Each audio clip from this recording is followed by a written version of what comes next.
And we're live. Hello. Oh, that was fast. Hello. Put Adam in the host seat. I think Shay did that. It's like eating a Nathan's hot dog in under 2 seconds fast. Oh, that sounds good. I had a Costco hot dog the other day. Oh, yeah.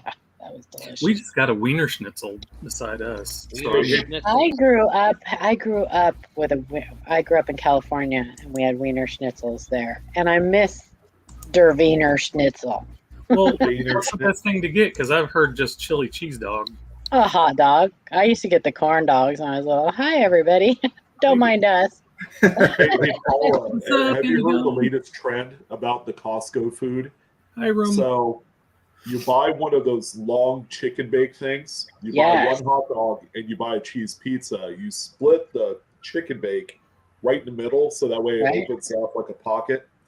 You put the hot dog in there. They just take it out of the bun, put it in there.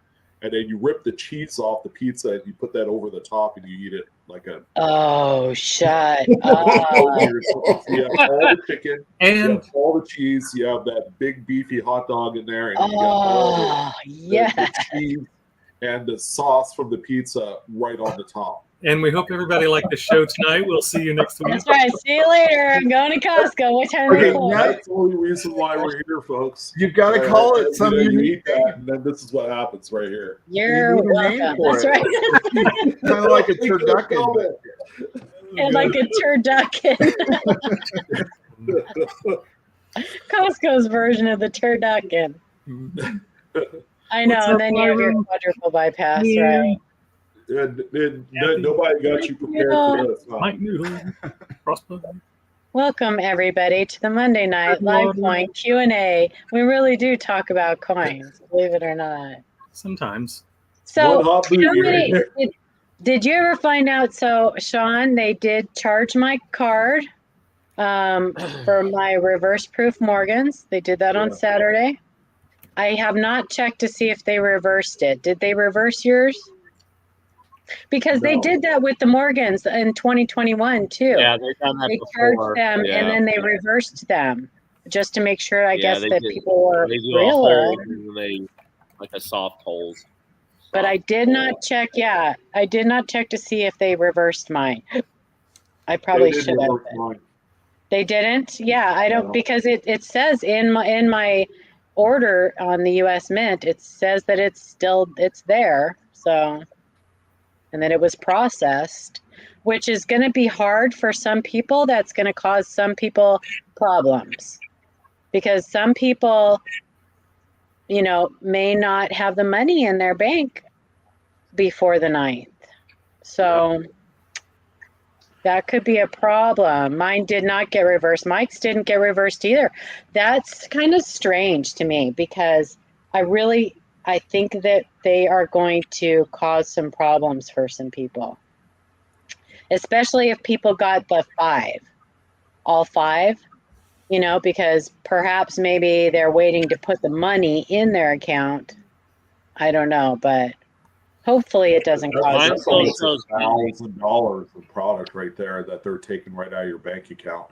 Yeah. Mine still shows pending. Okay. Hopefully it doesn't cause problem.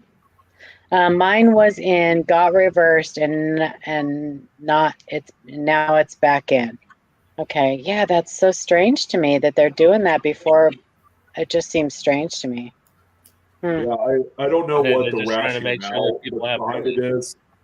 I did hear that they were going to be processing payments 48 hours before the actual sale of the coins the day that was supposed to. Yeah, but they've all been unavailable through the subscription program for quite a while. Right. Now, so. It did go back up for a little while the other day. Joe McBride said he was able to grab the subscription. So I hope that he actually got this subscription for this year and not next year, because there are people who are getting confused and they're signing up for the subscription. But it's not getting them this year's; it's getting them next year's. So, from what I heard, there were people on the forum chat pages. Mm-hmm. A lot of them went back in and they dialed down the amount of reverse proof sets they were ordering.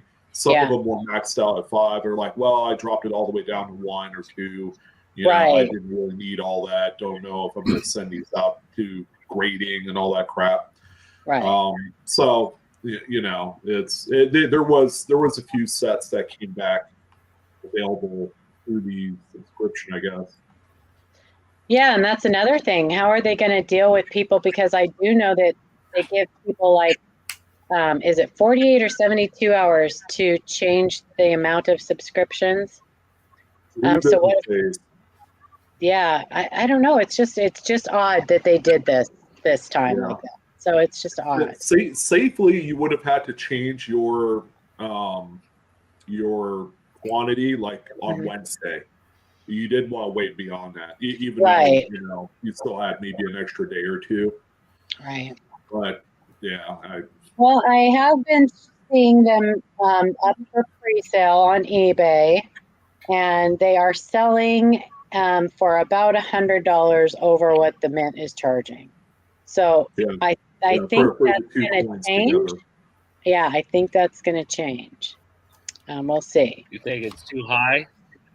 No, I think that those people might lose a little bit of money putting them up for pre-sale like that because or do you think it'll be higher than that?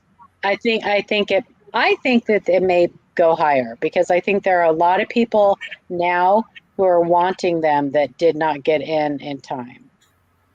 So we'll see. I'll have an extra one, and I won't price it out. There's still, as quiet as the Mint has been, there's still some built-in FOMO with this one. Yeah, I think you're right. So, and it hasn't quite hit.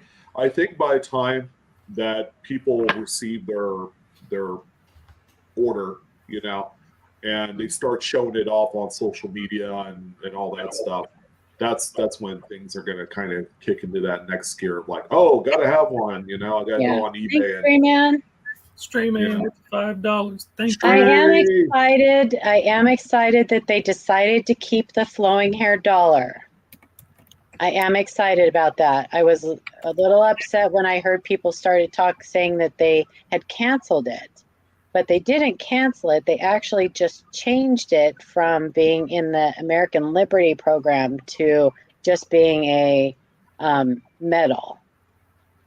Yeah, because the American Liberty program was geared specifically to show modern renditions of Lady Liberty, not necessarily rehashed like an old classic one.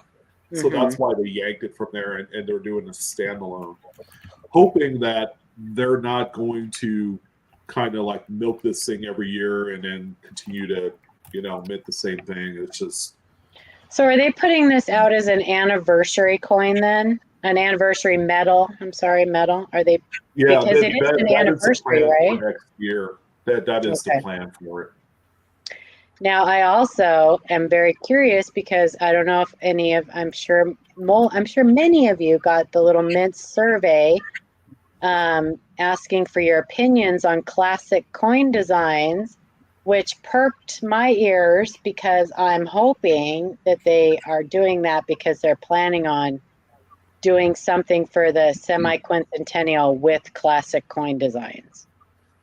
That was my vote for them on the obverse of the circulating coinage for 2026, that they use classic coin designs. They can do whatever they want on the reverse. I don't care. But I would love to see that on the obverse. Yeah, that would be cool. So they are asking for people's opinions on those. So interesting. Oh, pepper jack cheese and Triscuit. I'm not a Triscuit person. I'm more of a wheat thin. Triscuits are kind of. Triscuits. Oh, a little cream cheese on a Triscuit. Yeah, it's a texture thing with me. I don't know, but has more fiber than raw twine. Yeah, it's kind of like eating like a piece of wood. That's what she said. Piece or the whole damn thing. Nice. Sorry. Okay. Hey, you got a ton of coins. We should. have a great. We got to get started. Yeah, we Shut can up, Paula. What's wrong with raw twine? Nothing. Absolutely nothing. As a matter of well, no, wait. Mike? Tonight's show is brought to you by raw twine. Raw twine. Used for several thousands of years as a belt, as a way to stop going to the bathroom or going to the bathroom more. I don't know. As a cracker with cheese. Yes, good man. We got your coin in the lineup tonight. It's special. Thank you. The show is brought to you by the Yule log. You'll love it. Mike, see what you started, Mike? I think that's the funniest stuff in the world. Yeah, Mike's like, oh, you guys are, you got a long way to go. Right. Nobody does that like Mike. True. Okay, well, we have a big show. We have a lot of coins. We originally were going to have a guest, but he had to reschedule with us, which is actually a good thing because otherwise the show might have been 3 hours long tonight. True. Me? Yeah, you. Hey, Matthew. How's it going, Matthew? So anyway, yeah, we can pull those up and get started. Oh, that's a wrong set. What? There we go. Oh, so okay. Why do we have two? Yeah, because we hit the limit. Oh, we have two slideshows? Yeah. Oh, crap. 2 decks. Oh, crap. It is a long show. It is a long show. It's going to be long tonight. Buckle in, folks. Grab your snacks. So if you guys have questions, please save them for the end of when we're done looking at the coins because we are probably going to plow right through these. Unless it's about that coin. Unless it's about that coin, then please put at live coin Q&A and tag us. Yeah. Or let one of the moderators know.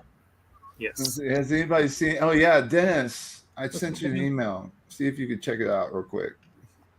What's up, Paul Medic? Thanks for coming. Okay, well, thank you for coming to Live Coin Q&A November 6th already. Wasn't it just Halloween yesterday? Right. Anyway. Just like 50 days to Christmas or Can you something. believe that was a week ago already? Oh, it's crazy. I know. I still have blue makeup on my face. Not really, but I think my eyebrows are dyed blue. Okay. All right. So we got Dennis D here. What the heck is going on here? Watched one of the last Monday night sessions and was highly interested in the 2016 T North Dakota Teddy Roosevelt quarter die clash. That is a mouthful. I ordered 5 rolls and found no clashes. Darn. Found 3 nice sized hat die chips, lots of left glove and holster die chip, and this coin. Is it of any interest or should it go into the island of misfit coins? The rolls were all 2016 P unks. What is going on here? Let's see. I need to turn my brightness up a little bit here. So this is what we were talking about just a little while ago, Paula. Yeah. Yeah. So you can talk about it a little bit. Okay. About what your original thoughts were, and then we'll kind of do a banter. Okay. So originally I looked at this. Dennis sent a string of emails. He found multiple coins across multiple rolls. And I looked at this and my immediate thought was rim cud. However, I started to reel back a bit when I realized that the design rim and somewhat the proto rim is not even present in that area. And so today I asked Paula to take a look, and she and I kind of went back and forth looking at some of the images. And I sent off a note to Dennis to see if we could get an image of the edge. Yes. All right. Now, when you usually see, or when I usually see rim cuds, like he's got some pictures in here where he's pointing to it and he says strike through, but this right here, see where it looks like a rim cut, and then it looks like maybe damage to the die along the rim. But look at that inner edge of the design rim. It's gone. It's not there. Yeah, and so I wanted to see, I told Shay, so there's another quarter, there's a couple areas on these coins that have some damage that to me look like coin counting damage. These coins go through, like, after they're struck, before they even leave the mint, they go through a coin counter before they are put into those big ballistic bags. And those coin counters can do a lot of damage. Now that's the area right there on the coin that I was like, well, okay, now this is definitely damage. So I think, my opinion, I want to see the edge of that coin, because I want to see if there's any metal missing from the edge, from the reading area that was displaced and pushed over onto the ridge. These all look like damage to me. They look like gouges out of the rim. And when I look at the whole coin, when I look at the coin in total, I see a lot of damage in other areas. So I'm inclined to say that this is damage as opposed to rim.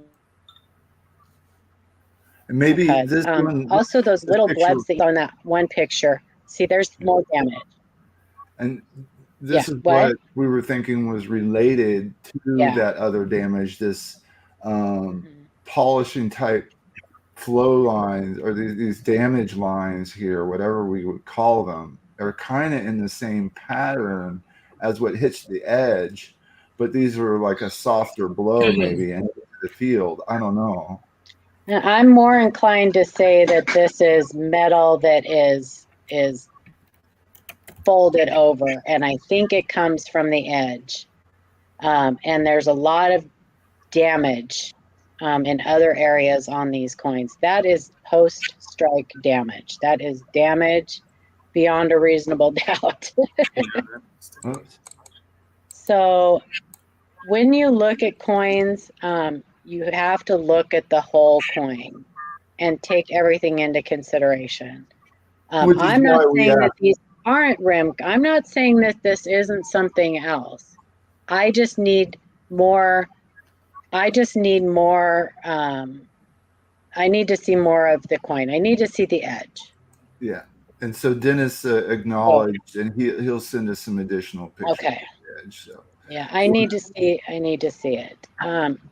Now, if it was rim cuts, does that add a huge premium to the coin? No, it doesn't, because they're so small and insignificant that it really wouldn't add much value to the coin if that's what it is.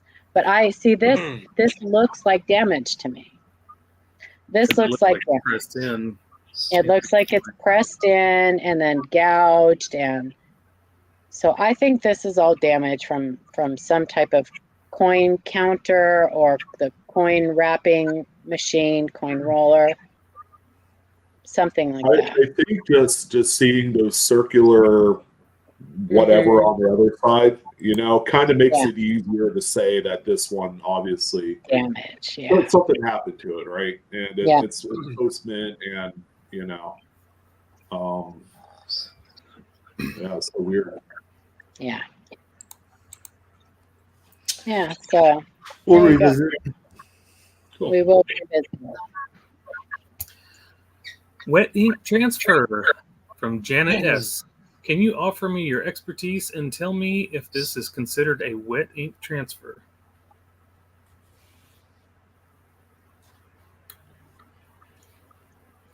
And I think we said this looks like oil or something. Looks like what? Grease or something. It looks greasy. Greasy. Well, it looks greasy. It looks greasy. I'm not saying it is. I don't know nothing about currency. Huh? Somebody was eating their pizza with their dollar bill. That's what it looks like, but I don't know. Well, if you look in there, I mean, it's got some of the design you can kind of tell. And I think the ink is the right color. Isn't that's not bleeding from the reverse? That's not like design. No, I don't know. The only thing I don't personally like about this one, it's what they consider a partial I've never seen one with this irregular kind of edge to it, like if water is spilled, they go every which direction.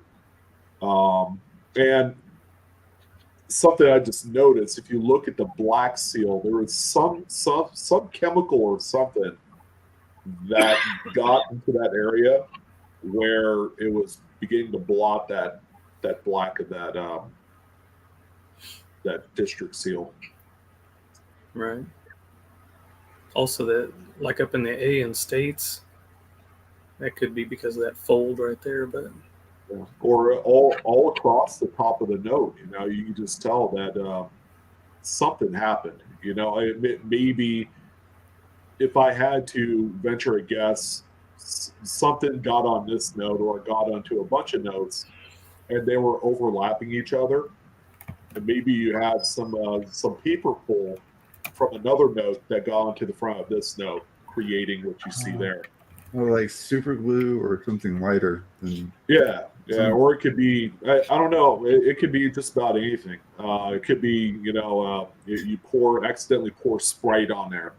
So it dries, it's sticky. Let's see what it doesn't take much to pull paper off. It looks like northeast of the G in that stamp. I guess northeast. It looks like the paper's kind of come up a little bit, just a little, like you would see if you peel the label off something and it strips. I don't know. Yeah, because you have some texture there in that little empty space between the district seal and where it says this note is legal tender for all debts, public and private. And not to mention, the secondary kind of impression, when you look at it, right above the word states, you notice how it kind of goes at a diagonal pattern? Everything does. It's not supposed to do that. It's supposed to be horizontal, straight across, no variances. And that's based on how the plates are set up in the machines. So is this or is this not a wedding transfer, or is it something? I'm going to say 99.9% sure that it's not. Not. Oh. Yeah, there's a lot I don't like about it. It looks like it got wet at one point. When you look at the area above the word federal right there and that empty margin, and how that looks compared to, say, under the word dollar at the bottom, the paper's just different. One got wet, the other side didn't. Interesting. So real quick, Matthew, on that quarter, Matthew was talking about the quarter, so I'm just going to go back real quick and revisit that for a second. We did talk about that. I did talk about that with Shay, that was another possibility that I was thinking of, was a little bit of thinning from, excess, because those coins, I told him the quarters look very well struck. So that's another thing that I need to check out looking at the edge. So anyway. So this is not a 99.999% sure. Is this, so this is similar to when we see coins with like with glue on them that have had like another coin pressed into it? Is that similar to that or not? Yeah, that's a great comparison. The same way that a real wet ink transfer is similar to what a die clash is on coins. Oh yeah. The damage equivalent to this would be glue on a coin. That's glue on a coin. That's our favorite. We love talking about those. Oh yeah. We get lots of those. Mike Noodle. I know that guy. Who let this email in? Shay? World. Oh, hi everyone. I felt that you and your viewers might appreciate this error coin and this split planchet coin. What types of things help to authenticate these? Love your show. Oh, we love you, Mike Noodle. This is a great coin. Oh boy. I know this happens to be one of my favorite errors.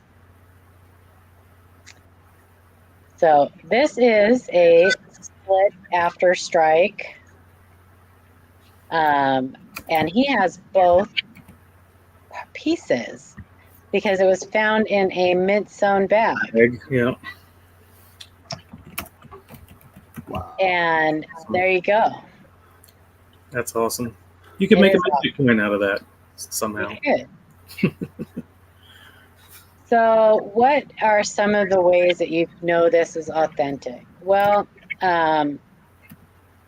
so you can see the ghost image of Jefferson, and the striations of the planchet.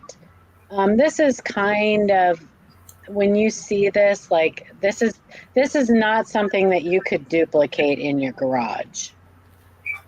If you tried to take a coin and cut it in half like this, you would not get those natural planchet striations, and you wouldn't get the ghost image. So this is a very nice one too. I mean, it's obvious that it has not ever seen the light of day before this. So the lamination is kind of folded over. That's kind of interesting. Are you talking about up there at like 10? No, at like 4 o'clock on the right. Oh, over there. Yeah. Yeah, that could be a little bit of a lamination. So what causes this is the same exact thing that causes laminations on coins. It's just contaminants in the alloy, sometimes improper alloy mix, sometimes both. The same exact thing. This is just to a whole nother level.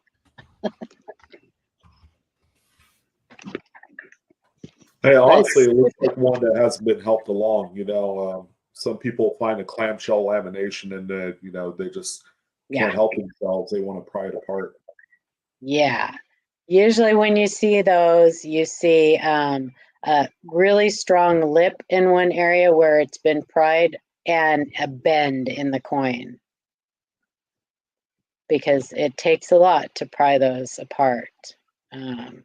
Yeah, this just had a very, very weak bond, some major contaminant in there, and the alloys just didn't bond, and it just split. I love that ghost image that it has. Both sides. Super cool error, Mike. Super cool. Very awesome. So before we go on too far, sorry, I was going to say, so Mike is part of the Coin Show podcast. Yes. And I'm going to slap their YouTube channel in there for you. If you have not subbed to them, go and sub to them. Got a lot of great information and fun talks, fun coin talks, if you like it. He is the peanut butter to Matt's jelly. How's that? That's right.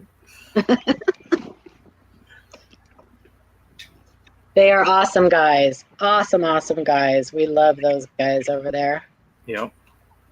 They're going to be on the 11th too, by the way, which, by the way, is Veterans Day. Don't forget that. Oh, yes, they are. Happy Veterans Day. I won't forget it. But. I know. Meander. 1935 FS 801 DDR from BMP 804. Hey all, here is a fun one. Bought a jar of buffalo nickels off Whatnot for just over $100. Ended up to be about $38 worth of buffalo nickels inside. While going through them, found this fun 1935 DDR FS 801. Too bad about the scratch on the obverse, but still a nice find. This is a nice one. Ooh. Yeah, this is a nice one. I have a couple examples of this. That's really nice. Yeah, the bottom of the eye there. I mean, it's. Yeah, the V is what gets me. Even in fine condition, that split right there on the V is always the strongest. Yeah. Beautiful.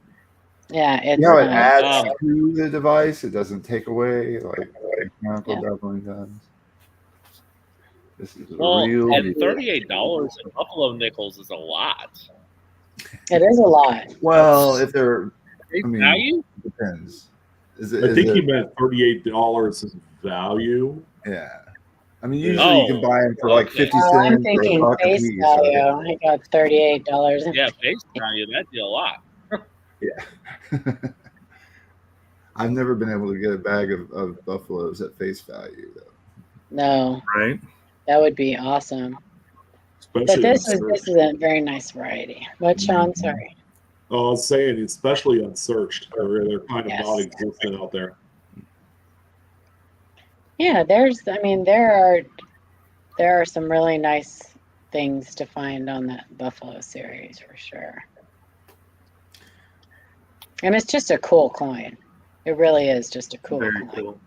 Oh, yeah. The surfaces are really neat and really, really nice condition coins. It's just beautiful. I think.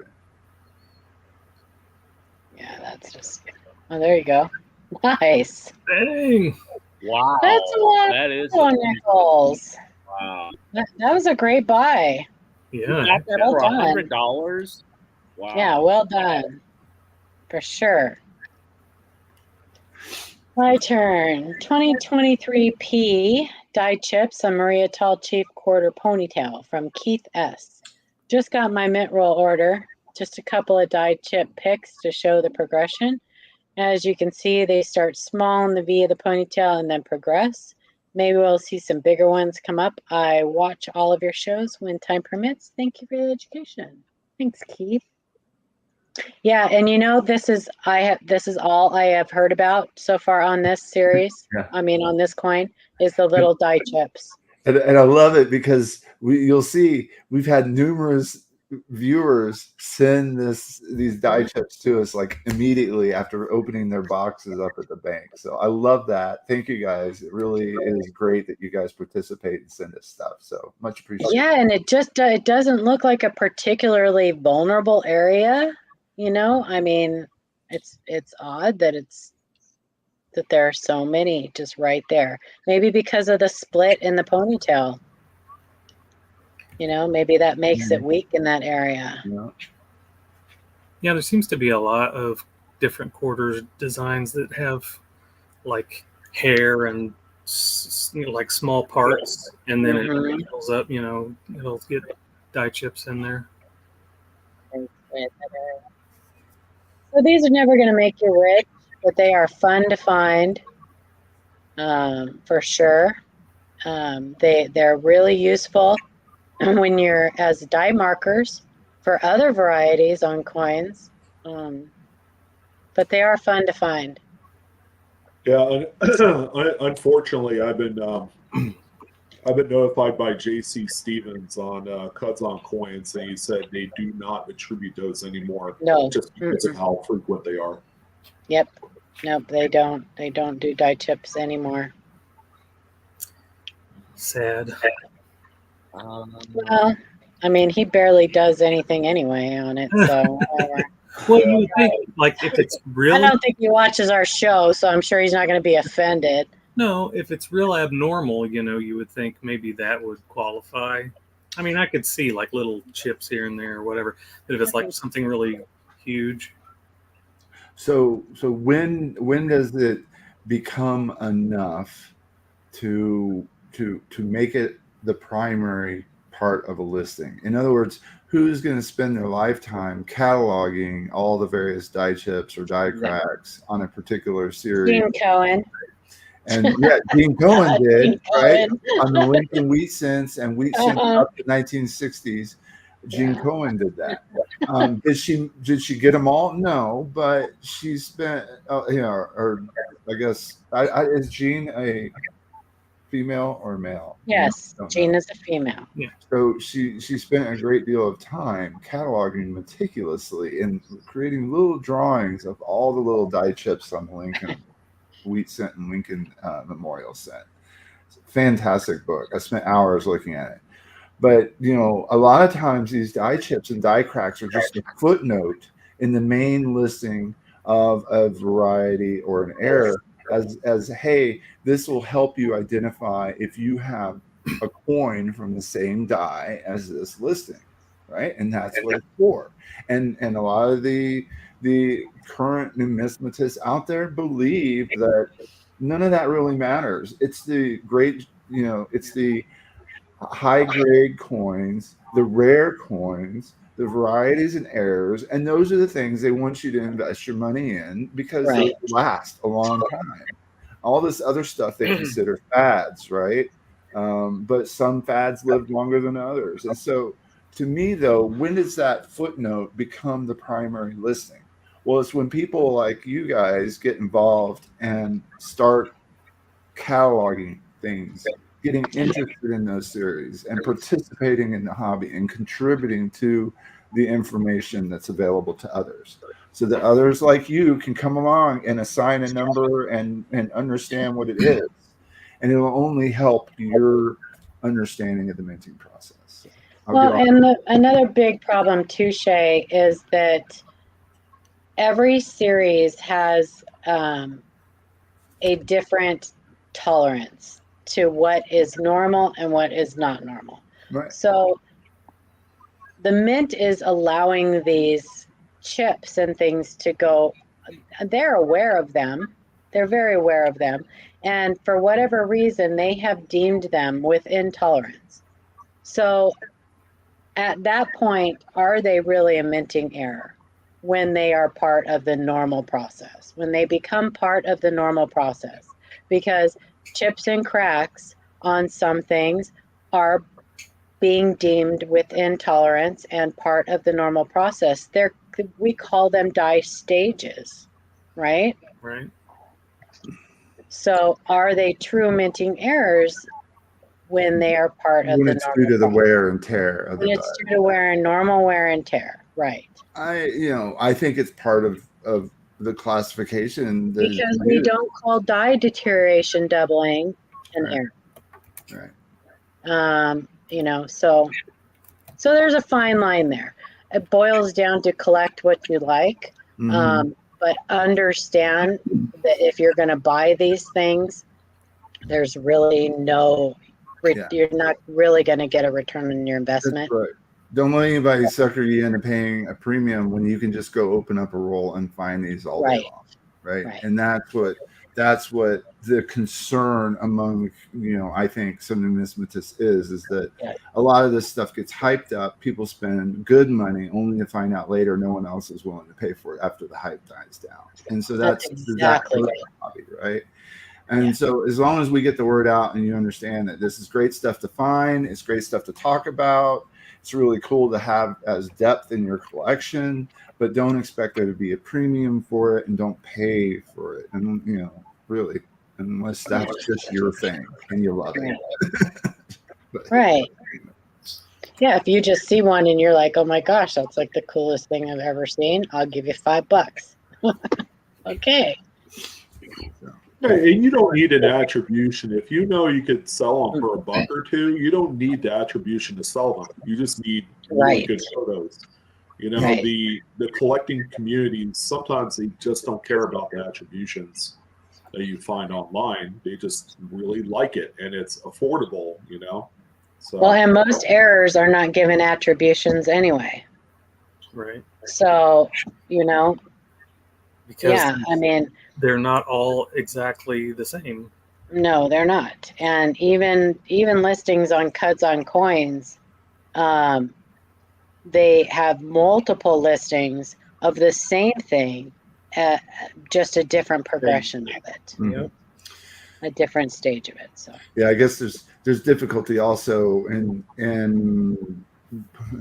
when you start out classifying an anomaly and you don't have all the information that you might need, you end up having to make adjustments along the way and new rules. And I think sometimes some of these folks have been, subjected to that because the rules have changed on like retained cut and what it's called and what you really look for, right? And you need horizontal displacement, lateral movement in a die crack for it to be considered, a rim-to-rim die crack to be a retained cud before becoming a cud.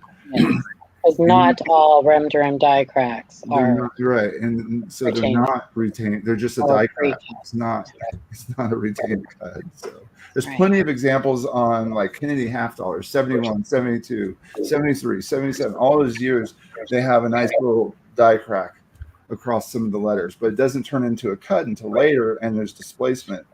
But anyway, those earlier stages, it's just a die crack.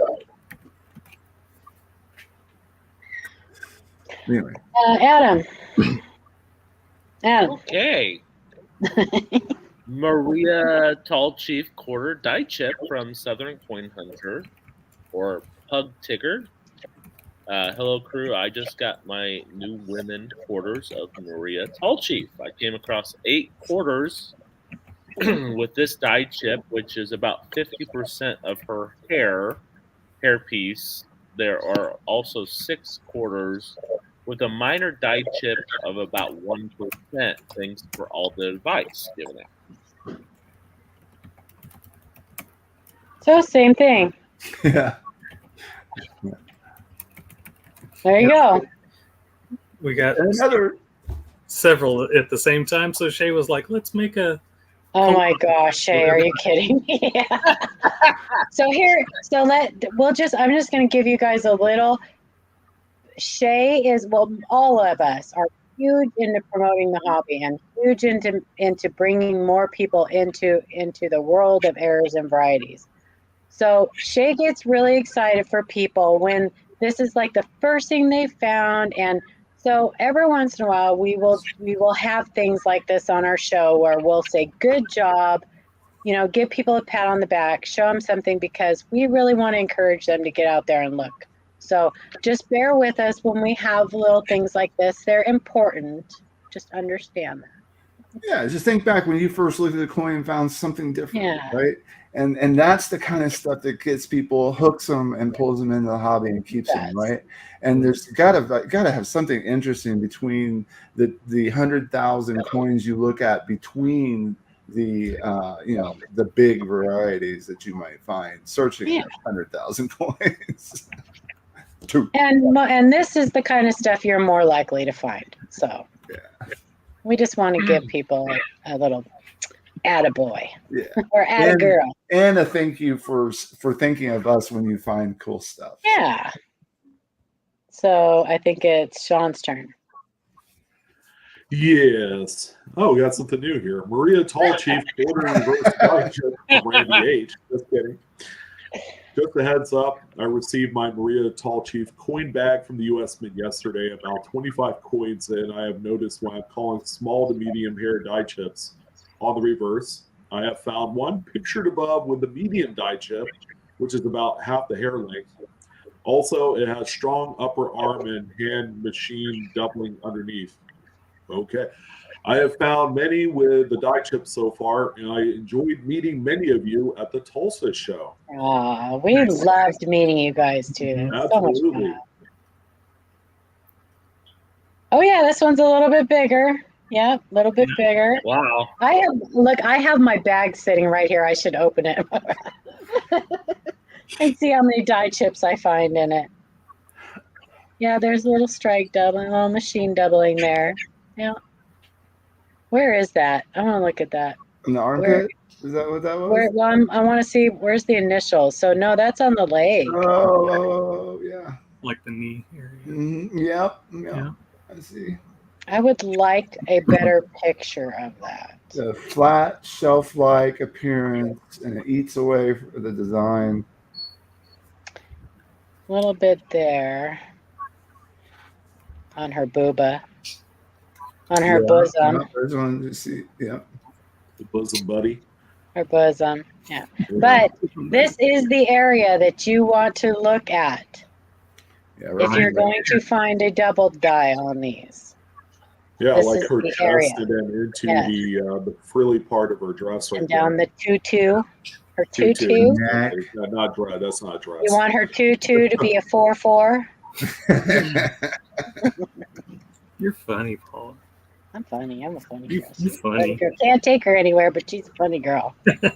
Just funny looking. Funny looking. That's right, Eunice. It is true. Paula will never find a single thing in that whole bag of coins if she opens. Oh my gosh, that's really bad when they all know that. Like, that's Your How bad your luck is. Okay, so look, I just wanted to show this. I've had this sitting on my desk for quite a while. I don't know if you can see it. 2019 P multiple die chip dimes. Oh yeah. Sent to the coin Q&A. So that was something that I sent back in 2019.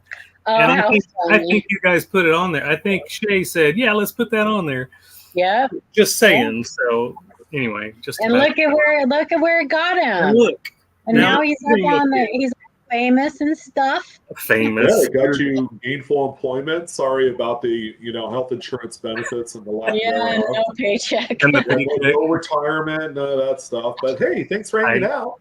I didn't. It's a living progression. That's That's right. I didn't quit my day job. living variety progression. But thank you. That And thank is you all so much for all that you have taught me. 1957D Lincoln Wheat Cent RPM from Paul S. Hey panel, do not worry. I am not trying to have you identify this for me. Although I will say I have checked pretty extensively with no luck. I thought it looked pretty cool and wanted to share it with you guys. And I think Shay went ahead and helped him. Hey Van, go ahead and submit that for our next show. Yeah. We'll put it in there. Yeah. Lincoln Wheat Cent RPM. Oh yeah, this is. Yeah, that's a nice one. A little south of the mint mark there. Yeah. Yep. That's a Very good cool. So this hard sometimes to attribute these when they get that wood grain and hard sometimes. Have all that dye deterioration and look at those slower flow lines. Yeah. It was purely mint mark location, although there were 2 or 3 that had similar mint mark placement. Mm-hmm. So it wasn't simple, but it didn't take that long. It wasn't like the 1957. I think he sent a lot back. Right. So yeah, so Shay identified it as 005. And then I think it's also, if you progress one more slide, he's got some of the pickup points. Some of the pickup points, yeah. So you always look for the RPM first, then the mint mark location placement, and then the markers. Okay, and the markers have to be exact. If you find a marker, it can't just be in a different location. That's not the same marker. Right. And it is dye. Unless it's worn off, which that does happen too. It is a double dye. Yeah. Some markers can disappear. Some markers will. But look at that swoop on that E. Mm-hmm. Look at the swoop. The swoop. It's a little rain. Swoop. There it is. Yeah. Hey, so this is like Paul said. It is double. Huh? I am. I know. Yeah. Yeah, it's what I love about it is that it's a multi-variety. I think those are awesome. It's fun. So this is this for you in chat that aren't reading the chat. Paul Sasso put it in. It is also a doubled die. So let's mention this as well. So why isn't the mint mark doubled too?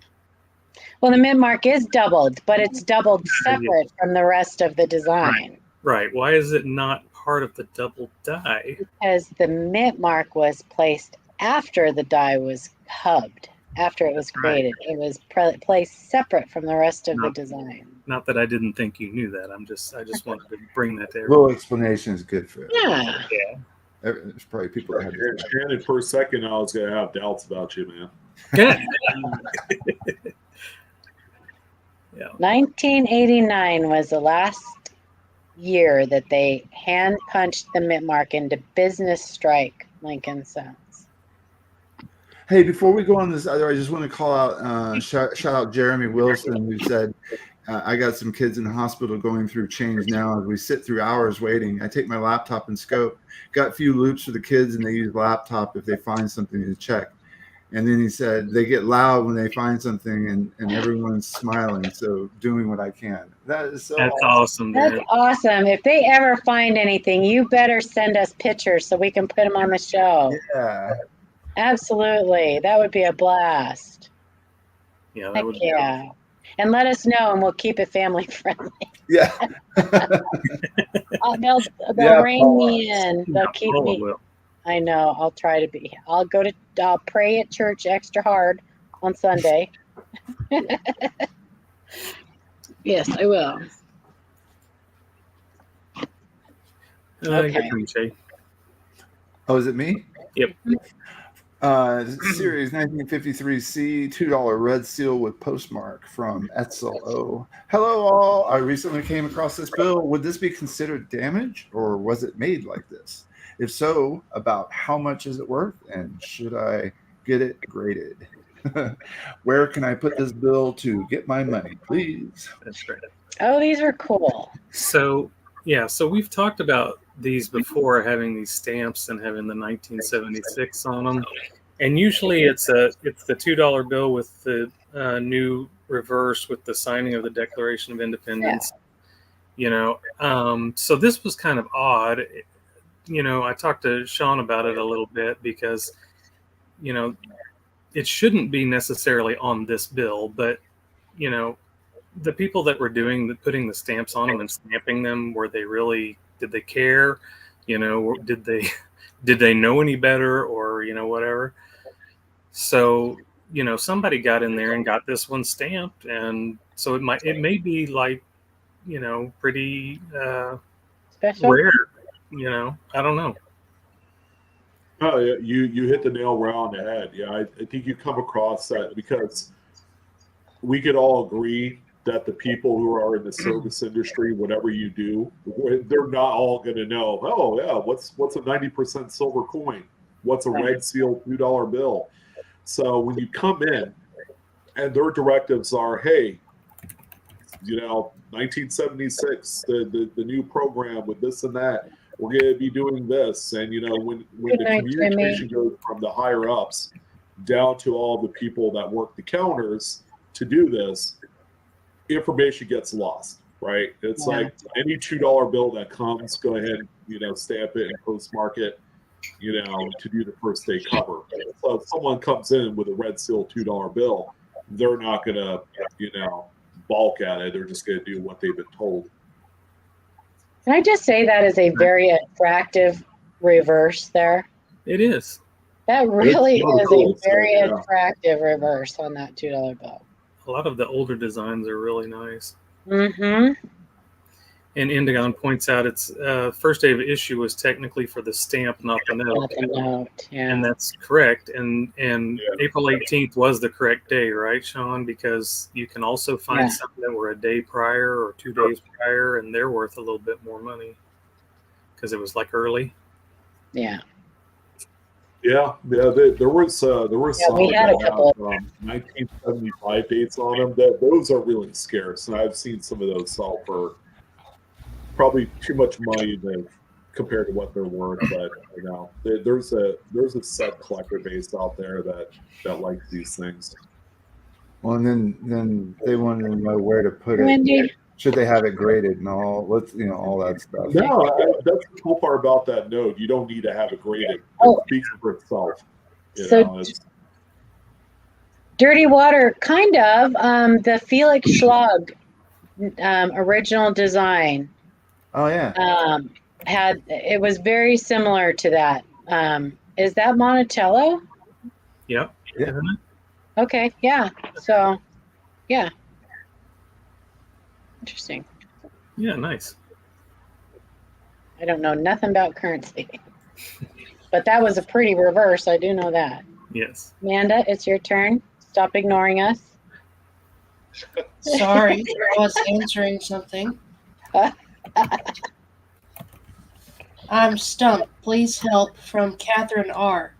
I'm relatively new to the coin and currency hobby, off and on for a long time, but now retired and attempting to catalog my finds efficiently. The new coins bring in new types of varieties and errors. This one is probably simple to you, but I can find no examples to correctly identify the error. I am attaching pictures. Is it worth having graded? Is it one of a kind? Well, a lot of errors are one of a kind.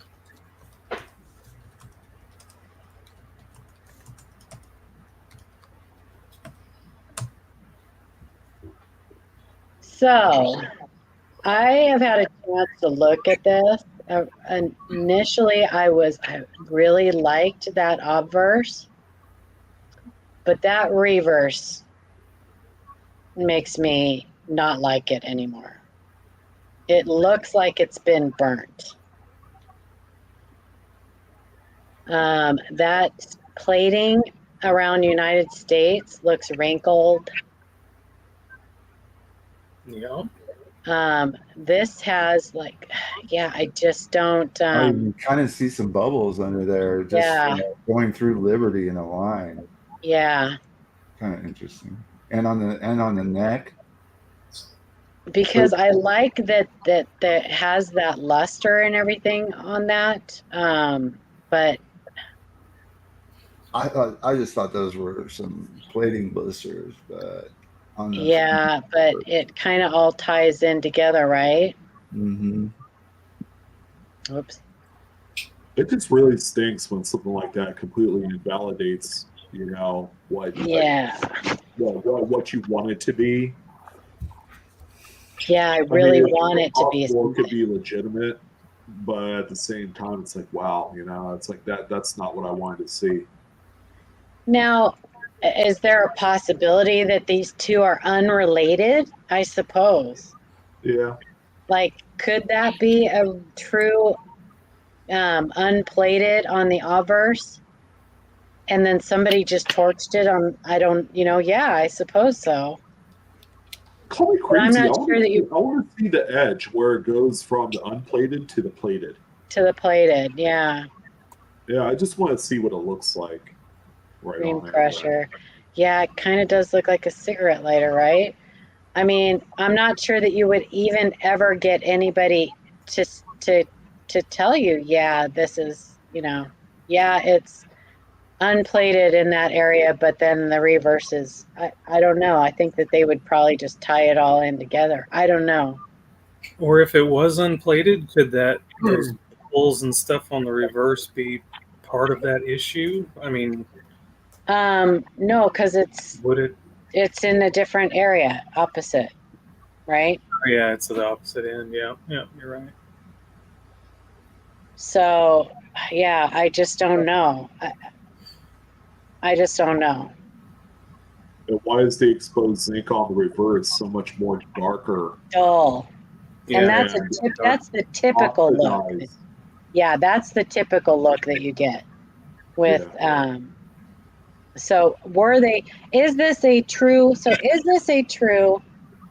missing, unplated, partially unplated on the obverse, and somebody tried to remove on the reverse, tried to duplicate it? I don't know. I just don't know.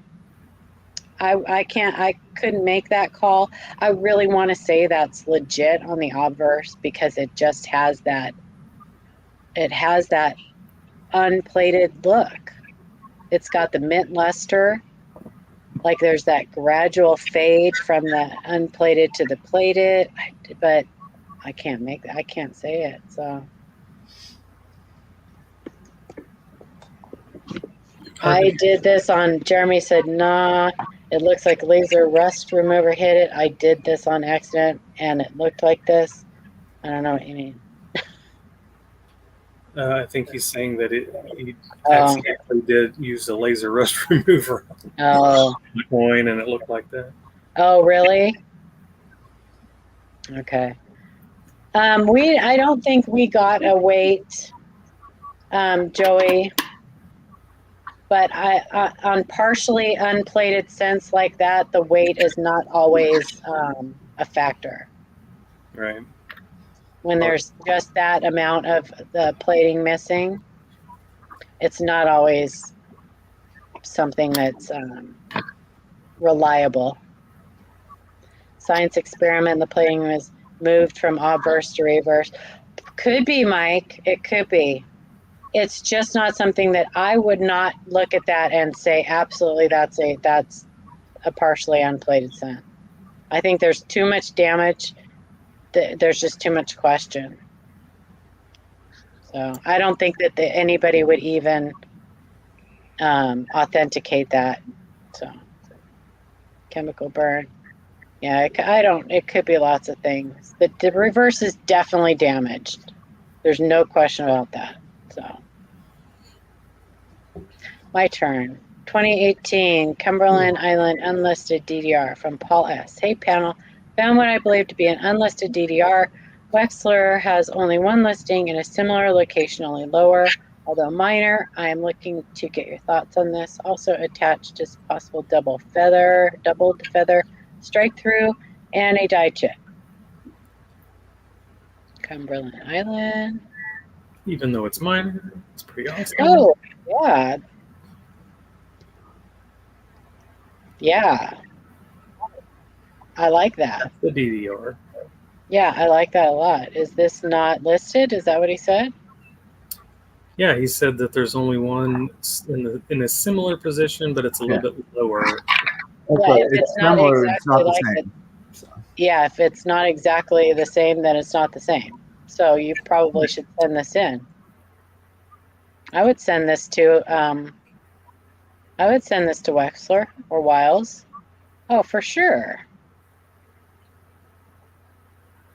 Now, don't be surprised if Wiles sends it back and says it's too minor to list. Too minor to list. But one of them won't. Wexler will probably list that. Yeah, they probably would.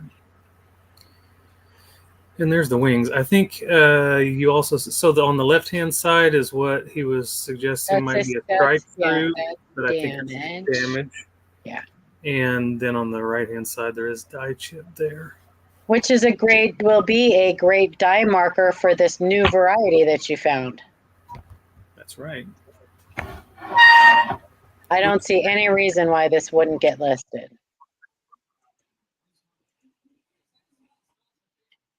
I don't know what that is. Doo-doo?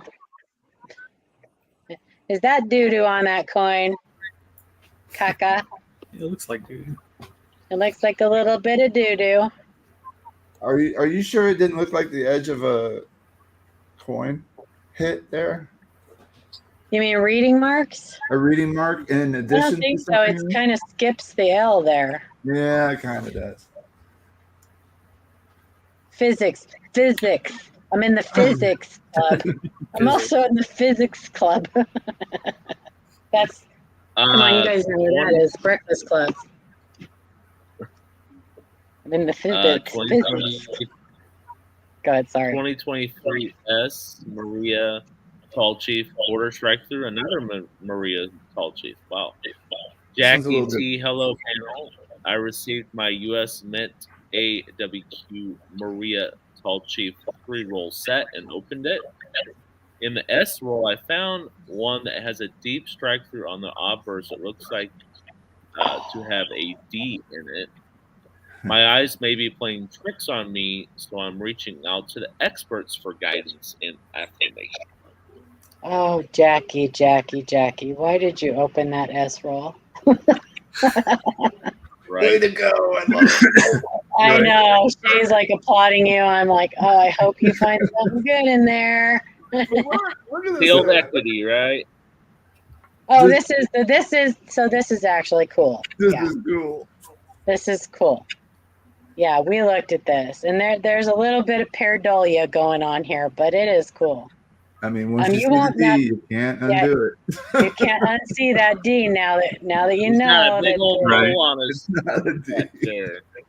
It's not a D, but it is a strike through. That is pretty cool. That is a pretty cool strike through. So do you think that that's a good nickname, Hickey George? Hickey, heck yeah. Yep. Yeah. Somebody gave old George a hickey. Sure did. Well, And you know what's funny is when you look at this really close, there's almost like little strings, like little.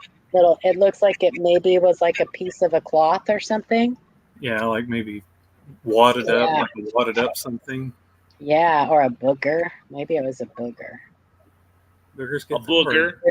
with a D Yeah, in it. I like the Hickey George nickname, but there's plenty of other good ones. Like, the D's Nuts variety is pretty good too. These nuts.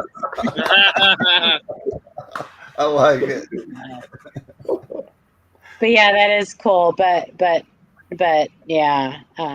So those of you that may not know, the Mint produced business strike. The San Francisco Mint produced S-Mint business strike quarters since 2012, and they are very low mintage for the series. Much lower than, typically under $1 million. Much lower than the West Point quarters, most proofs. So, and you rarely find them in circulation because the only way you can obtain them is through the mint by buying the rolls or the bags. They weren't in mint sets. They weren't in, so the only way you can obtain them is through the mint, or people like Jackie who open them and then put them into circulation. Yes, because sometimes you do find them in circulation. Sometimes you do, but very rarely. It is cool. It is cool, Jackie. I know you. I have a really hard time not opening my rolls too, but I am saving my ass on the Have a women. good night, Jessica. Bring home that bacon. Bye, Jessica. Thanks for coming. And Inagon, if Paula opened one roll and kept one or sold one roll, she would open the roll without the error. That's I great. would.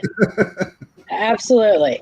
So if you guys, and if you ever want proof of this, you can go back and watch Sean's video when he found all of those amazing Lincoln cents with the retained cuds, and I mean, like the $800 Lincoln cents in these boxes. I also got a box from the same person, and I didn't find a single die chip.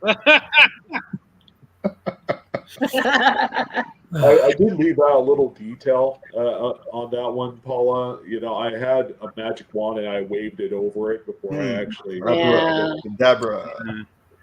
But he did send me a couple progressions of it, so that was awfully nice of him. But yeah, so there you go. That's how it works for me. Thanks. Nice, Jackie. This is a nice little strike through. You could probably send this to Annex. I wouldn't discourage you, even though I typically discourage people from grading coins. You might get this encapsulated. There is some validity to sending this to Annex. Okay, the big reason why is you don't see a lot of mint errors coming out of the estimate rolls. You just don't. No, you do. Yeah. You too, Victor. I'd like to say they're relatively squeaky clean there when they're producing these, but you just, again, this is proof that you never know what you're going to find. How many do we have here on this one? Holy. Okay. I think we might have gone a little bit overboard with our submissions for tonight. Because we are already at an hour and 10 minutes. And we've got. Well, I only ranted once, so. We have 45 more minutes. Good God. Okay, so is this a testament to how busy it is this time of year to be hunting this stuff? Next week we'll have nothing. I mean, seriously. People are just active. They're finding all sorts of stuff. And it's great. Yeah. Love it. So wow. Similar without the both yeah. Yes. We've got some great coins left, so stick around. Stick around. I know we have one really, really nice one. Okay, go ahead. Whose turn is it? Adam. Oh, no, it's Sean. Oh, it's Sean's. Somebody. Okay, 1947 D Jefferson nickel RPM, crispy mofo 1776. Hello, panel. I came across this Jefferson nickel RPM and don't see it listed. I was wondering, should I send it to Variety Vista or should I send it to Brian's nickel page? Has some nice toning as well. Thanks for taking the time to look at my submission. You're welcome, Crispy Mofo. Let's look at it. So I hope that you look at Brian's page and not just Variety Vista. That is some really cool toning. Yes. Yeah, it's pretty cool. Yeah. Great condition. I love the way that looks. Ooh, rainbow. I see rainbow. Look at that luster. It's just still there. color. The bam. Ooh, Look at that. Yeah, I'm surprised Ooh, that that's this a isn't good one. listed. I would like to know if anybody checked Brian's. Yeah, Yeah, okay, Well, and it's not there? Okay. but I don't know. I don't ever see. I didn't look through. He has a different way of doing those because most of the RPMs are over on Wexler's site. He does That all is true. the That DDOs. is true. His Yeah. sales page has RPMs, but I didn't look through the sales page to see if I found any examples. But yeah, so But this is clear. This is clearly a no-brainer. Yeah, it's No nice. brainer. No-brainer. And a great coin to boot. Yes, pretty coin. Yeah, you got your split there. So. Copper it's got coins. it looks like a little camel toe. Sorry, I had to say it. Sorry. Carry on. Next. Next. You are not sorry. Come on now. I'm not 1976, sorry. Sorry, Sorry, not not sorry. sorry. 1976 D Bicentennial Quarter from Nathan B. Hey, Sean, I was looking through my bicentennial quarters, and on the reverse side, I found that the E and D in United were connected at the top. I didn't know if this was some type of fold over or a true error. I have looked all over the internet and wasn't able to find any reference to this type of error. I appreciate your help with looking at this coin. I'm vibrating from excitement. Oh, I'm sorry. This is a nice coin, too. You know, I even thought about that before it came out of my mouth. Paula, don't say it. Don't say it. Right through the filter, just right through. Right through. I So tried. look at that ED in United on the reverse of this coin. What in the heck is going on? Oh, that is serious die wear. Mm. Yeah, that's some serious die wear.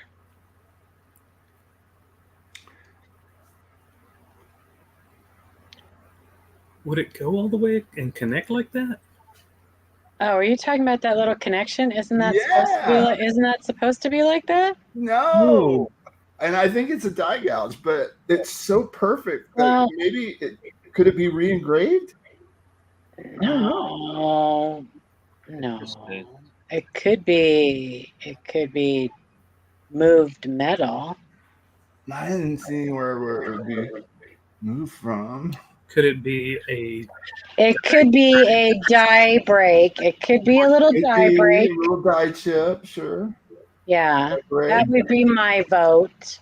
and worn That's down not by supposed to be like that. circulation wear or something? Well, there is a lot of die wear on that. Yeah. You can just, I mean, you can tell. That's why they're like super skinny like that. But I think it's probably just a little die break. I want to be looking for it now. Darn it. That would be my vote. Would like to see some more examples. Yeah. Bicentennial quarters. Keep an eye out, everyone. Whose coin is this? That was Philly, right? No, Denver. That is Nathan B. Look all around that area. Look at the tops of the E and the top of the D and make sure that you can't see any hit on that coin. Could be a little die gouge, Mike.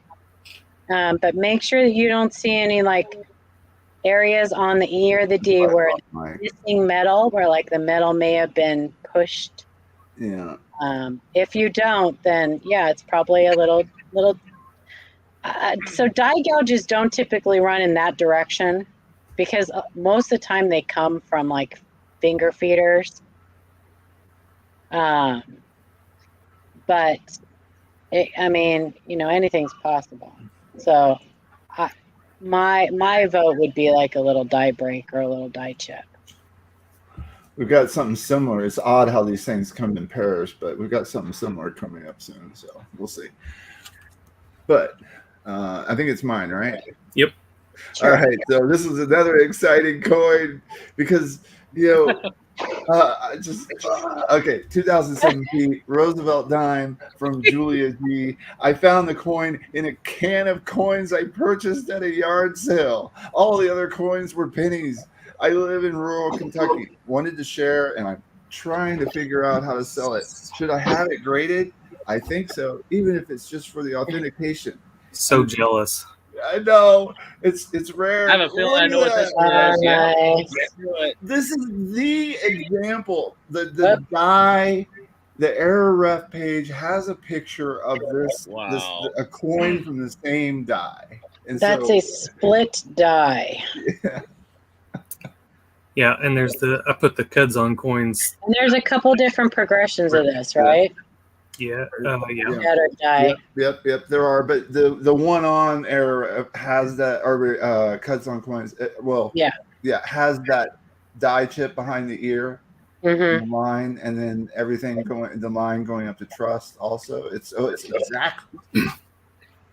Yeah. That's awesome. Yeah. And grading, no need to, right? No need to, but if you want to, I mean, you could send it to Annex and have it encapsulated. There's no reason that it needs to be authenticated. It's real. There are a couple of sales, like 10 or so known. A couple of them went for a couple $100, $230, $250, around that range. But obviously, they're collectible. Highly collectible. And this has been a little circulated, which always amazes me. But yeah, I personally wouldn't, because what you can do is you can pull up that listing on Cuds on Coins and use their photos in comparison with your coin in your listing, however you decide to sell it, if you want to sell it. If you're keeping it for your own collection, you just want it in a slab with the designation on it, then but it's up to you. Whatever you don't spend on the coin is money that will go in your pocket. If you sold it. If you sold it, right. And if you're selling it, just, Yeah. I would say don't. Shannon. Just don't. Well, listen, there's nothing wrong with us getting first dibs on things that are sent to us in the email. All right. Well, I was going to say, send it if you're going to. Well, it says a lot when you want to buy the viewers' coins. Right. Yeah. Right. So it's a very. I don't think there's a darn thing wrong with that. We put the work into helping them out. If they want to sell it and we want to get first dibs, I don't think there's anything wrong with that. Yeah, exactly. And keep in mind, we have hundreds of people asking us to buy their coins. It is true. It is true. And we have to tell them no. We have to tell them no. Min? 2022p nickel with strike through from Handyman Coin. Would this be considered a strike through in the field of the letter C in America on the reverse? I have found the same on multiple coins. Oh, well. That's usually a clue. Oh, that's not a strike through. No. Wow. So, again, I think We have a closer. We didn't have a closer look at it, but there's three of well, them. it's definitely raised. That's for sure. Yeah. it's like a little die gouge or a die dent. Yep. I would probably say it's probably a little die dent. Pretty cool. Mm-hmm. And having multiples kind of helps seal the And it makes me think of another die hitting that. Mm-hmm. That's what it makes me think of. But I was Edge of another die. I was kind of excited about it because look at the direction it is and how it's similar to that previous coin that we looked at, right? It is. Mm-hmm. Right. Yeah. Victoria's saying, look at the R also. Look at the R. It looks like it's got just a little bit of a hit on it. Maybe she's talking Yeah, I about think that's a little hit. Yeah. But good eye, Victoria. a die dent. Jeremy, are you asking what a die dent is? Or It's exactly what it is. Something gets falls on the die, or the die falls and hits something else, and it gets a dent in it. A lot of times it's from another die being dropped on it, or something being dropped on the die, and it just gets a little dent. And nickels, Jefferson nickels, for whatever reason, it's pretty common to find die dents in them. It's very odd that I don't know why, but yeah, you see them on the obverse and the reverse. weird. Extra metal on the O of Monticello. I think that may be a little bit of machine doubling or something. Yeah. Most common on the rim, yes. There's some damage on the Monticello building too. Yeah. That's damage. Yeah, that's going on the sea. diagonal on the sea across the bottom of the sea. Yeah. But that's a good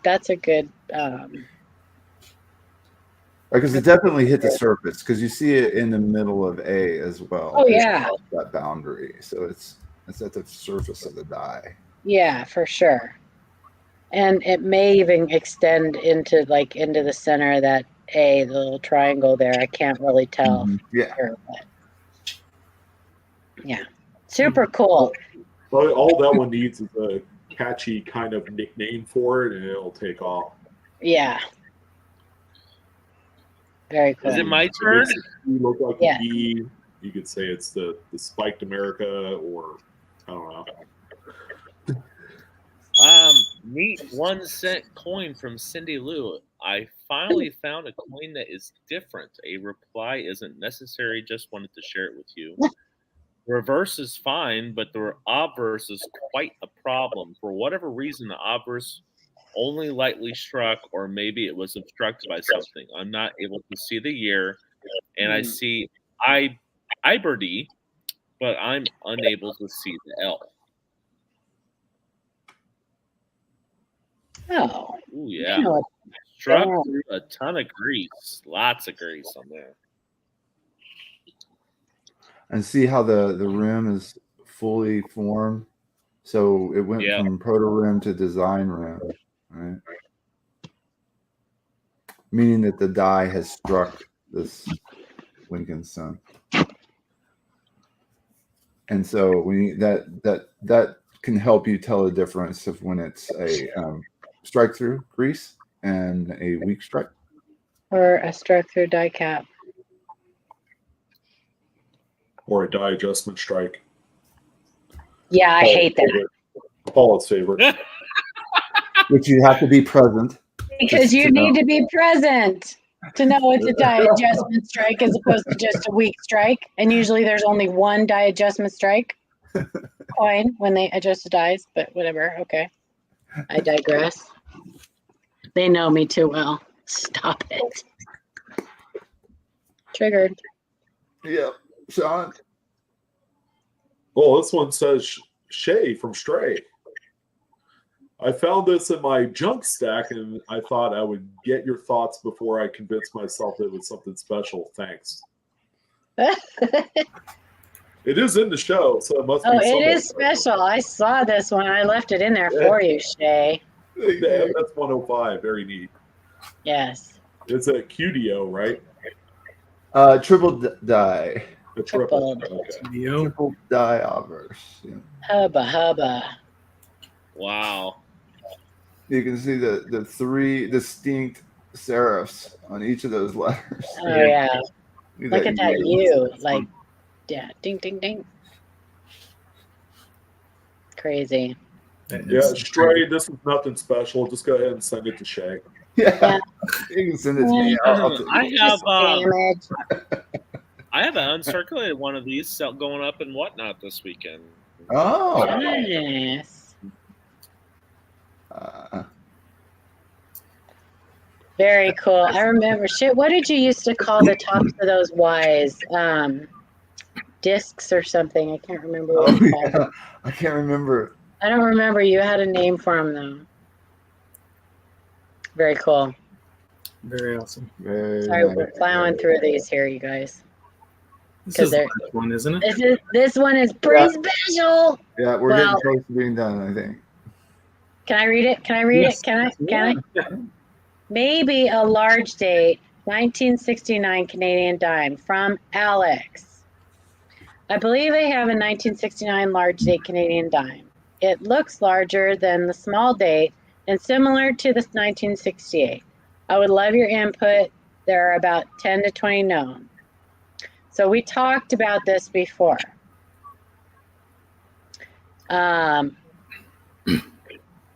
This coin was shared. This coin has had many eyes on it.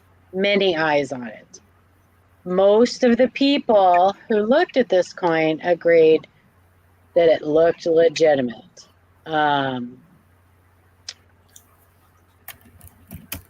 He had it graded by ICCS, which is the Canadian grading company. And that's how they grade them. They don't put them in slabs. I actually have a few. I have like some extra water lines. This is how they. So it came back, actually a large date. Now there's been at least one naysayer who is convinced that this does not fit any of the known dyes, that it doesn't match any of the known dyes. He had a pretty extensive explanation on Ken Potter's site. I don't know enough about these coins to know. I do know that I spent a lot of time looking at this coin and trying to compare it, and I compared it to known examples, and it looked good to me. It looked good. Like Ken Potter wanted to see more pictures of it. And then I showed it to another person who is a Canadian coin expert, and he said it looked good. He wanted to know if it was magnetic or not, because I guess there are replicas that are magnetic. So he wanted to know, I guess, I'm not sure. Anyway, ICCS, who have graded these before, put lots of eyes on this and deemed that it was legit. I have no reason to say it's not. I guess the only way Alex would know for sure is to maybe send it to NGC and see if they will authenticate it. But what do you do when you have a grading company that says it's legit, but then you have another person who's, I guess, is an expert, says that it doesn't match? What do you do? I will tell you that for someone that's collected Canadian for about 20 years, you cannot get any more respected than ICCS. Right. It would be a travesty if this ended up in NGC or PCGS holder. It doesn't belong in one of those. It belongs in this holder. The ICCS is known to be really tough on the grades. That's what I thought. About varieties too. So if they I would just leave it alone. That's all you need. Well, and it would be awfully irresponsible of them to call something legit that is potentially a 5-figure coin. This is a valuable coin, you guys. That 10 to 20 known to exist. This is a valuable coin. The person who was who had a problem with it was actually going to try to buy it from Alex, from the owner of it, but decided not to because he doesn't think it's legit. I don't understand. Do you think that person needed it in hand, though, to really? I don't know. I mean, so the pictures we got were not great. Like, they were not great. So I do think that it would be a coin that would need to be seen in hand. And ICCS, I'm sure they had more than one person looking at this coin. Sure. Because when it comes to something that could potentially cost somebody a lot of money, Like if somebody bought this coin and it came back not legit, I don't know what ICCS's guarantee is, but if it was PCGS, they would have to pay the person who bought that coin the value of the real coin. So I don't know if ICCS does the same guarantee, but if they do and somebody buys this coin and it turns out that this is not legit, it would cost ICCS potentially 5 figures. So they need to be very careful, right? That's my thinking. I think you're right. Yeah, I think that I would leave it in this holder. I wouldn't mess with it. I was very excited about this coin. You guys have no idea. Like I spent a lot of time researching this coin, getting help on this coin. I was so excited when it came back that it was legit. And this guy just took the wind right out of my sails. It was like a punch in the gut. Because I don't know. And he sounded like he knows what he's talking about. But I don't understand why. I wouldn't question a grading company when it comes to something like this that could potentially cost them a lot of money. I mean, if you're looking at die paint, you've got to probably have some really good photos or have it in hand to really be able to tell, I don't think.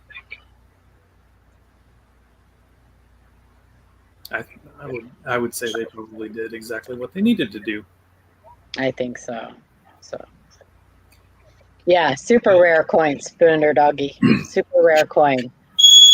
For sure. And I am gonna stay excited for Alex. I'm gonna keep my excitement for him, and he followed through and he got it graded, and good on him. And I hope that everything works out for sure. And I hope, Alex, if you're listening, whatever happens, that you keep us updated. Please. So, I think when he got the confirmation from ICCS about the coin, I'm sure a lot of anxiety just kind of fell off, Yeah. So. Well, and then he had this guy getting. That's rarity. Yeah, that's something that's like a once in a lifetime find.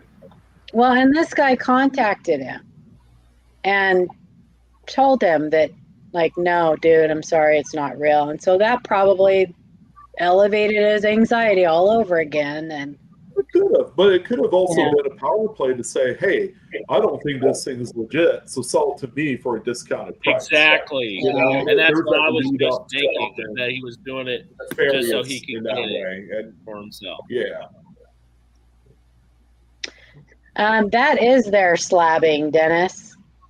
That's their slabbing. I have a few of the extra water lines, and that's what mine are in. So well, like to the old David Hall flips. I don't know if you guys had seen that, but before PCGS, David Hall did his own grading company, and they were in that similar style, kind of flimsy 2x2.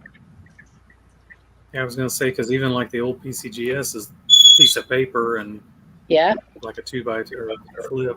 Piece of paper and a prayer. Yeah. Yep. It's what I call a cocktail napkin service, back in the day when they were just starting things out. So, well, that was a big show, a lot of coins. Thanks everybody for sticking with us and putting up with it. We had some amazing stuff. So thank you to everybody who submitted coins to us. Chris Gooch, we will get to your email. We don't look at coins during the show. We just don't have time to look at coins during the show, but everybody who sends us an email will get a response. So we absolutely will reply to your email for sure. Yes. All right. Thank you, all of you, for coming. Come back next week. We'll do it again. We may have a special guest next week. Well, I think we are going to have a special guest. If you guys are interested, if you're interested in currency, I believe that our friend Sam from Kingdom Currency is going to be joining us next week to give you guys a little bit of more info on fancy serial numbers and just to hang out and say hey. And he had his. It'd be a good show. Yeah, that was a great show. He had his first Whatnot show too. Congratulations, Sam, on your success with your Whatnot sale. Thanks, Dennis. Dennis, thank you for the Appreciate it, man. Thank you, Dennis. Well, I'm tired I'm hungry. and hungry. Nice to meet you, Tired.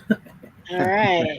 Yeah. So great show, you guys. Anybody have anything else to say? That Nashville show was super slow. I don't know. Yeah. It was horrible. Not Very a good unorganized. IMEX, the big Nashville show, dead. St. Louis, dead. The show that I went to in Sacramento was busy. Surprisingly, the Penny Lady was there. So yeah, I don't know. I think people are dialing down on the bigger shows, and they're sticking to regional this time of year. And it's the holidays, right? So Yeah. I think yeah, everybody's you saving their tend to see a pennies little for the bit on holidays. show schedule there. So Marianne, he's still Kingdom Currency on Whatnot as well. Yes. Yes. I think it's Kingdom_currency, isn't it? Or maybe I don't remember, but yeah, you should be able to look him up. Speaking of the Adam, holidays, who promotes the St. Louis show by chance? Because Dennis said St. Louis has no Ron pitching would right know. now. Ron, Yeah. can you state? I think that was Scotsman that did CoinX. is Scotsman Ron Rare in the Coin. chat? They're kind of like a big auction CoinX. house. Mike Noodle said CoinX did it. Yeah. Yeah, it was CoinX, CoinX. but that's put on by Scotsman Rare Coins. Speaking of the holidays, if you guys are coin roll hunters, this is a great time to start getting boxes and searching through coins because people are spending their change.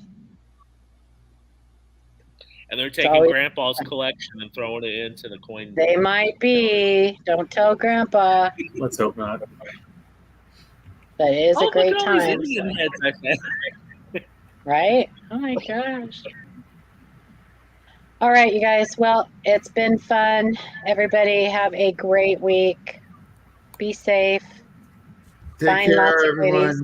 Keep sending those emails. Safe. We'll look at them. And have Bye. fun. Bye. Bye, guys.